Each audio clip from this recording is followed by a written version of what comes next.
Hi friends, இன்றைக்கி நம்ம நூலான நல்லா சாஃப்டான கோதுமை இடியப்பம் எப்படி செய்கிறதுன்னு பார்க்கலாம். வாங்க, இது நம்ம கோதுமை மாவில் செய்யணும். வெல்கம் டு புவனா அறுசுவை சமையல். இப்போது நான் ஒரு கப்பு கோதுமை மாவு எடுத்து வச்சுருக்கேன். கோதுமை மாவை நல்லா சலிச்சிட்டு நான் இப்போ எடுத்து வச்சுருக்கேன். இப்போது இந்த மாவை நம்ம கடாயில் வறுத்து எடுத்துக்கணும். கடாயில் நெய் எண்ணெய் எதுவுமே ஊற்ற வேண்டாம். வெறும் கடாயில் நம்ம மாவை நல்லா வாசனை வர்ற அளவுக்கு நம்ம வறுத்து எடுத்துக்கணும். கொஞ்சம் மீடியமாக வச்சுட்டு வறுத்துக்கலாம். இப்போ நம்ம மாவு அடி பிடிச்சிடாமல் பார்த்து பொறுமையாக வறுக்கணும். நல்ல வாசனை வரணும் இந்த மாவு வறுக்கும்போது.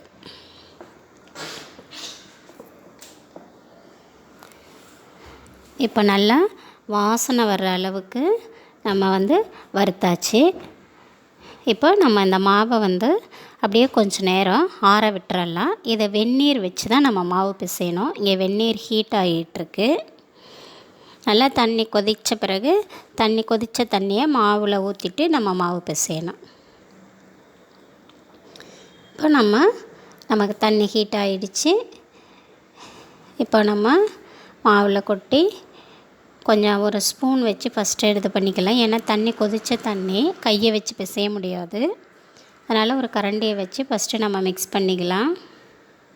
கொஞ்சம் ஒரே டைமில் தண்ணியை ஊற்றிடாமல் கொஞ்சம் கொஞ்சமாக மாவுக்கு தக்கபடி கொஞ்சம் கொஞ்சமாக ஊற்றி நம்ம தண்ணி ஊற்றி மாவு பிசைஞ்சிக்கலாம். கொஞ்சம் நம்ம சூடு ஆறின பிறகு கையை வச்சு நல்லா இதை மாதிரி பிசைஞ்சு எடுத்துக்கலாம். ஃபஸ்ட்டில் கொஞ்சம் கையில் ஒட்டுற மாதிரி தான் இருக்கும். நல்லா பிசைஞ்ச பிறகு மாவு கையில் எல்லாம் ஒட்டாது, நல்லா வரும். கொஞ்சம் நம்ம சப்பாத்தி மாவு அளவுக்கு ரொம்ப இறுகலாகவும் பிசைய வேண்டாம், கொஞ்சம் லூஸாக இருக்கணும்.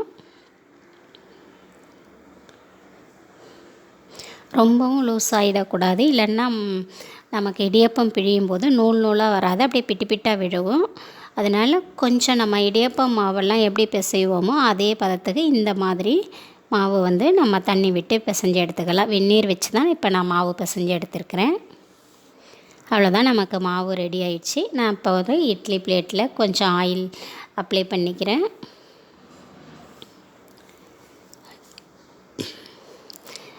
இப்போது நம்ம இடியப்ப கட்டையை எடுத்துக்கலாம். நம்ம இடியப்ப பிழிகிற கட்டையில் நம்ம இந்த மாவை கொஞ்சம் வச்சுக்கலாம். நல்லா இந்த மாதிரி பதத்தில் தான் மாவு இருக்கணும். பிழியும் போது கொஞ்சம் டைட்டாக தான் இருக்கும். அதே மாதிரி இருந்தால் தான் நமக்கு அந்த இடியப்பம் நல்லா நூலாக விழுகும். அப்படி ரொம்ப தண்ணியை ஊற்றிட்டிங்கன்னா அப்புறம் ரொம்ப திரியாக பிட்டு பிட்டாக விழுவும். இப்போ நான் பிழிகிறேன் பாருங்கள். கொஞ்சம் டைட்டாக தான் இருக்கும். யாருன்னா ஜென்ஸு பிழிஞ்சாங்கன்னா ஈஸியாக பிழியலாம். இதை மாதிரி நூலாக வரணுன்னா மாவு நமக்கு இந்த பதத்தில் இருந்தால் தான் நூலாக வரும். கொஞ்சம் பிழிய கஷ்டமாக இருக்குன்னு தண்ணியை ஊற்றிட்டிங்கன்னா அப்புறம் இடியப்பம் சரியாக வராது.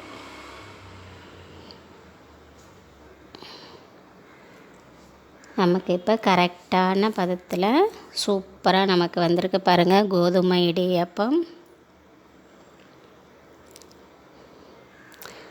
ஒரே மாதிரி கோதுமை தோசை, பூரி, சப்பாத்தி அப்படியே சாப்பிட்டுட்டு ஒரு நாளைக்கு இடியப்பமும் செஞ்சு சாப்பிட்டா நல்லாயிருக்கும்.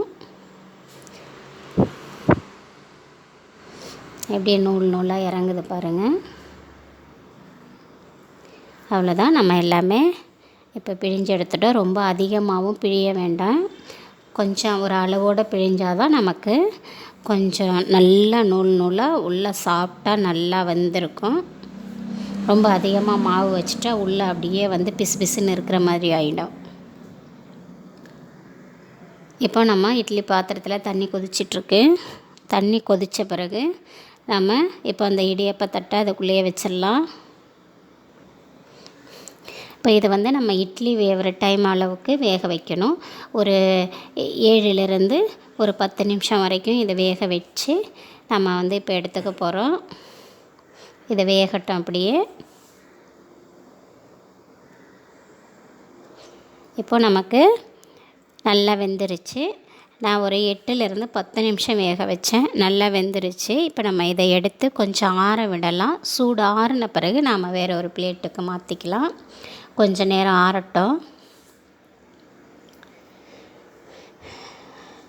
இப்போ நம்ம எல்லாமே எடுத்து ஒரு பிளேட்டுக்கு மாற்றிக்கலாம்.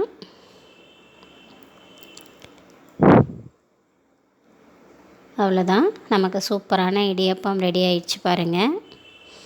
இப்போ பாருங்கள், இது நல்லா உள்ளேயும் நல்லா நூல் நூலாக இருக்குது பாருங்கள்.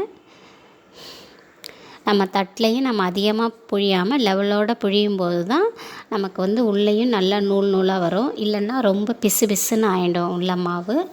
கரெக்டான அளவில் தண்ணி விட்டு மாவை பிசைஞ்சு கரெக்டான அளவில் புழிஞ்சு வேக வச்சோன்னா நமக்கு இதை மாதிரி நல்லா சூப்பராக நூல் நூலாக நம்ம அரிசி மாவு இடியப்பம் மாதிரியே இருக்கும்.